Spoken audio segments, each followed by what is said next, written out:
এখানে যে প্রশ্নটি দিয়েছে সে প্রশ্নটি হচ্ছে নিচের কোন সংখ্যাটি দ্বারা এই সংখ্যাটা বিভাজ্য হবে।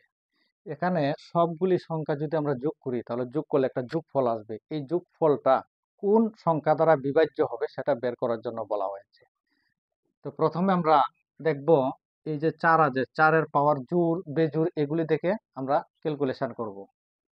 যদি 4-এর পাওয়ার জোড় হয় তাহলে 4-এর পরিবর্তে আমরা 6 লিখব, আর যদি বেজোড় হয় তাহলে 4 4ই থাকবে। তো দেখুন, যদি বেজোড় হয়,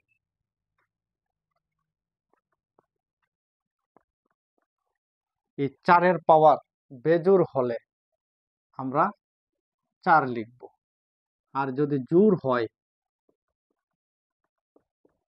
তাহলে 6 লিখব। তো এখানে দেখুন এই জায়গার মধ্যে 4-এর পাওয়ার আছে 61, তো এটা বেজোড়, তাহলে বেজোড় হলে 4 বসবে,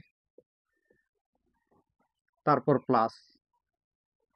এখানে 4-এর পাওয়ার 62 মানে জোড়, তো জোড় যদি হয় তাহলে 6 বসবে, তারপর প্লাস। এখানেও 4-এর পাওয়ার হচ্ছে 63 মানে বেজোড়, তাহলে যদি বেজোড় হয় তাহলে 4 বসবে, তারপর প্লাস। এখানে 4-এর পাওয়ার 64 মানে জোড়, তাহলে জোড় হলে 6 বসবে।